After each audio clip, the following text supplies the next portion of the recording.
ao meu lado. Camila, bom dia. Bom dia, Nath. Porque a gente vai falar um pouquinho mais de Brasil. Eu, antes de te perguntar, Camila, vou ler aqui uma das matérias que a gente tem no nosso portal, no metrópolis.com, sobre justamente IOF, que é um dos assuntos que eu vou tratar aqui com a Camila. Olha só, BETs, LCI e LCA. Veja principais mudanças da medida provisória que compensa o IOF, matéria do Jonatas Martins e também da Maria Eduarda Portela. Olha só, o governo federal publicou nesta quarta-feira a medida provisória e um decreto com ações para compensar o recuo do decreto que aumentava o imposto sobre operações financeiras, o IOF. O texto apresenta uma série de alterações que já foram discutidas pela área econômica durante a semana. Olha só as principais mudanças da MP. A medida provisória inclui um aumento da alíquota do imposto para a receita bruta de empresas de apostas online, conhecidas como BETs, de 12% para 18%. As mudanças vigoram a partir de outubro de 2025. Ponto bem polêmico aqui, Sim. Né, Camila? Há também o início da cobrança de imposto de renda de 5% para títulos de investimentos, incluindo, por exemplo, letra de crédito imobiliário, que é o tal do LCI, e letra de crédito do agronegócio, que é o LCA. Títulos de renda fixa também.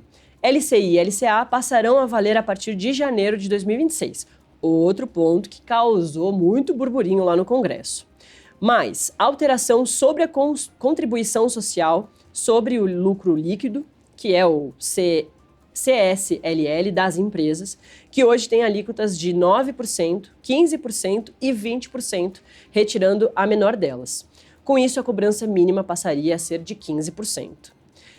Segue. Rendimentos de aplicações financeiras no país ficam sujeitos à retenção na fonte do IRPF, né? A alíquota de 17,5%. Em relação a juros sobre capital próprio, os juros ficam sujeitos à incidência do imposto sobre a renda na fonte, a alíquota de 20%, na data do pagamento ou crédito ao beneficiário. E tem mais 2 pontos bem importantes da gente destacar. Transformação de um conjunto de funções gratificadas em funções comissionadas executivas no Poder Executivo Federal, e a medida provisória traz também ajustes relevantes acerca das despesas públicas, englobando a inserção do programa PED-6 no piso constitucional da educação. Ufa! A medida provisória é bem extensa, bem longa, sim. Por isso também que demorou bastante, né? A gente tinha, num primeiro momento, o ministro da Fazenda, na semana passada, falando que queria entregar isso. Na semana passada, antes do presidente Lula viajar à França para aquele encontro de Estado com o Macron, presidente da França.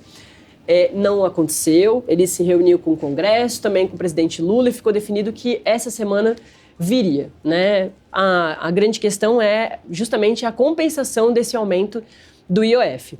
E aí veio. Ele também já tinha dito que seria em forma de medida provisória, também queria PEC, iam ser mudanças estruturais para conseguir fazer essa mudança de forma bem arrojada e estruturada. E o que aconteceu é que passaram os dias, ele fez muitas reuniões, no final de semana o climinha estava bom com o Congresso, e a gente viu ontem o clima mudando bastante. Antes até da medida provisória ser mostrada, né? Porque teve aquele acontecimento ali na Câmara dos Deputados, ele foi chamado para falar sobre um montão de assunto. O foco foi o IOF, até dar confusão com o Nicolas Ferreira e com o deputado Carlos Jordi, né? Sim. Fiz um resumão. Agora é com você, Camila. Não, então, o que acontece, Nath? Eu conversei até com líderes hoje, eles estavam falando, já sabiam quais seriam essas medidas, mas, obviamente, que quando a medida provisória chega é diferente, tá tudo escrito ali, detalhado, então, eles precisam, tanto os deputados quanto a equipe deles, precisa passar por tudo, analisar com calma, então, muitos deles ainda estavam cautelosos para falar sobre especificidades, já que são temas técnicos, e eles reforçaram muito isso, que é muito extensa, atacam muitos pontos, então é algo complexo para se opinar já de pronto. Sim. Mas a grande questão é que o clima tá muito ruim, como você falou. Os líderes com quem eu conversei falaram disso, que o clima tá ruim. A questão é que eles percebem que não tem, a opinião deles é que o governo não tem tido tanto uma boa vontade nesse sentido de negociar mais o corte de gastos efetivamente, que mais uma vez aumenta os impostos, a arrecadação de impostos. Isso é algo que já gera uma indisposição no Congresso. O próprio Hugo Mota estava criticando isso, Sim. Então ele criticou isso algumas vezes. Mas a grande questão também é que o que causou azedou ainda mais o clima foi a decisão do ministro do STF, Flávio Dino, dando 10 dias úteis para que o Congresso, o governo e também os partidos políticos se manifestassem sobre a questão das emendas parlamentares.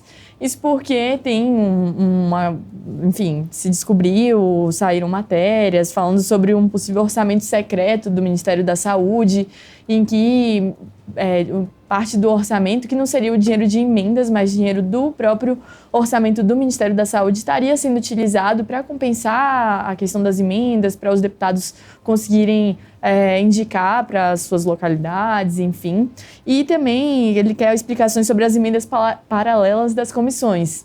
E isso azedou o clima porque os deputados entendem, eles acreditam que o ministro Flávio Dino está conversando com o governo, está com alguma combinação com o governo para que isso aconteça, já que o governo não vai ser ele quem vai bater de frente com o Congresso sobre a questão das emendas. Apesar do Hugo Mota falar que isso não tem a ver, uma coisa não tem a ver com a outra, que as emendas não têm a ver com as pautas econômicas, que são, que é um tema muito importante para o país, a realidade que a gente sabe, o que a gente escuta falar lá nos corredores do Congresso é diferente. Eles sentem, sim, a indisposição se deve também a essa questão. Sim, com certeza. Tem aqui mais alguns pontos dessa matéria do Metrópolis.com que eu queria trazer para a gente continuar conversando. Há ainda mudança nas regras de Atestimed, que é um serviço digital do INSS para a solicitação de benefícios por incapacidade temporária. A sujeição à dotação orçamentária da compensação financeira entre o regime geral da Previdência Social e os regimes de previdência dos servidores públicos e, em relação ao seguro-defeso, ajustes nos critérios de acesso à sujeição à dotação orçamentária. Mais ainda sobre o decreto, o governo Lula também publicou um decreto que revoga o aumento da alíquota de operações de crédito do tipo risco sacado. O IOF sobre a operação de crédito, que é justamente conhecido como risco sacado, não tem mais alíquota fixa, apenas a diária, de 0,0082%. Isso significaria a redução de 80% na tributação do risco sacado. Um dos principais pontos do decreto prevê a taxação de 5% sobre aportes de seguros de vida com cobertura por sobrevivência, o VGBL, e superiores a R$ 300 mil ainda em 2025. No próximo ano, os aportes que, somados aos segurados, superarem o valor de R$ 600 mil por pessoa física, também serão cobrados. E aqui segue mais um montão de informação, aí é bastante economia, né? Uhum. Mas esses pontos aqui, primeiros que eu li, são muito polêmicos, né? A história das bets, né? O aumento da taxação ali das bets de 12% para 18%. Também o início da cobrança do imposto de renda de 5% para os títulos de investimentos. E incluindo, né, a letra de crédito imobiliário e a letra de crédito de agronegócio, além dos títulos de renda fixa, e também a contribuição do CSLL, né, a contribuição social sobre lucro líquido, que cai a menor, e aí o mínimo, portanto, passaria a ser de 15%. Também os rendimentos de aplicações financeiras no país ficam sujeitos à retenção da fonte do RPF, a alíquota de 17,5%, e a relação a juros sobre capital próprio, que também foram bem polêmicos, né, Camila? Sim.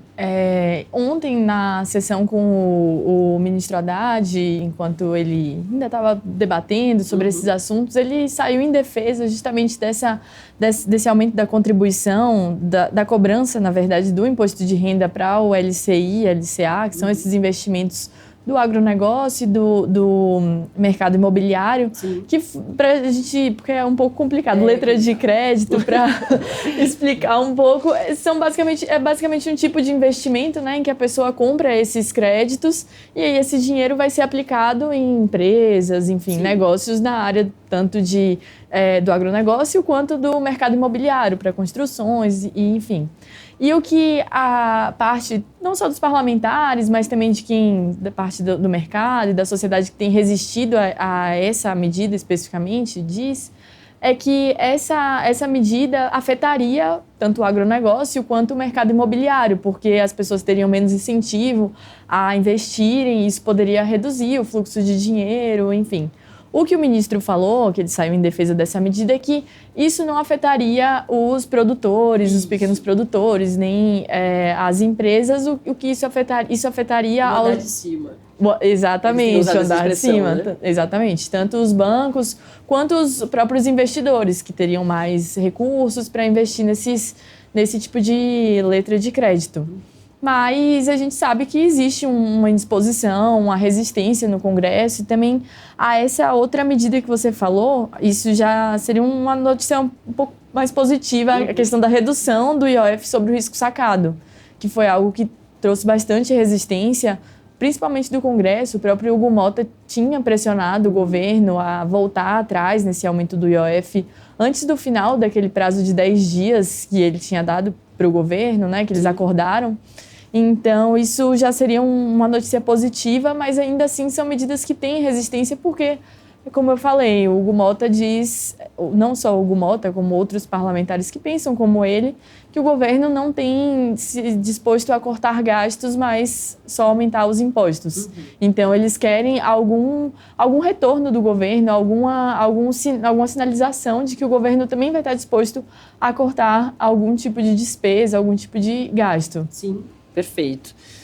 E é isso, né? Tem essa questão... Em relação às bets, eu lendo aqui, inclusive no Portal Metrópolis, com os nossos colunistas, divide mesmo opiniões, né? Tem gente que é muito contra, porque, enfim, também utiliza o serviço, mas tem gente que é muito a favor, principalmente em relação à questão das bets, né? Sim, porque isso teria, de certa forma, também um efeito educativo. Não seria só a questão de aumentar o imposto de um setor econômico, mas seria também uma forma de tentar dificultar um pouco mais a vida das casas de aposta e das bets para também conseguir controlar um pouco desse problema que a gente tem no Brasil, que são os apostadores e as pessoas que a gente tem visto pessoas perdendo o emprego, perdendo o seu patrimônio por conta dessas bets.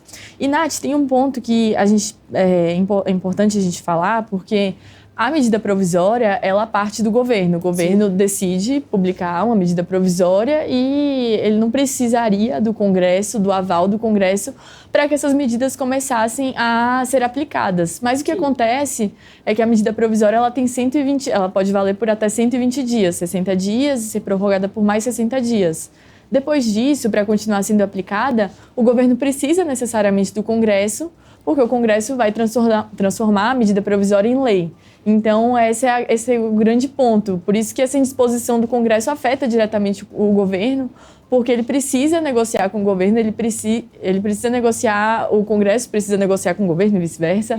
Eles precisam negociar para que essas medidas sejam aplicadas. Como você falou, tem medidas que vão começar a valer no ano que vem, outras no final do ano. Então, o governo precisa, de fato, que o Congresso aprove, ou pelo menos esteja disposto a negociar algumas dessas medidas para que elas continuem valendo. E tem uma outra questão que alguns líderes também apontaram essa questão de que ela é muito extensa, essa medida, ela ataca vários pontos, então isso talvez seria uma tentativa do governo de deixar que algo sobre depois de o Congresso falar, não, por aqui a gente não vai, essa medida a gente não aprova, para que pelo menos algo sobre e o governo consiga atingir o seu objetivo, que é equilibrar as contas públicas, né? O governo tem feito tudo isso justamente para equilibrar gastos e arrecadação. Ele precisa cumprir a meta fiscal. Então, a ideia seria tentar, pelo menos, que alguma dessas medidas seja aprovada e ele não precise novamente pensar em novas medidas ou, enfim, surgir com novas soluções. Excelente.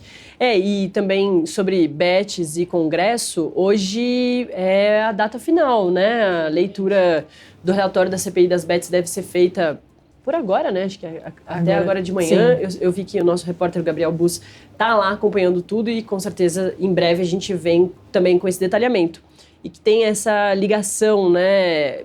Como a gente viu, o Congresso vem discutindo a questão das bets, então também acho que isso mostra o quanto nesse ponto tem um alinhamento maior.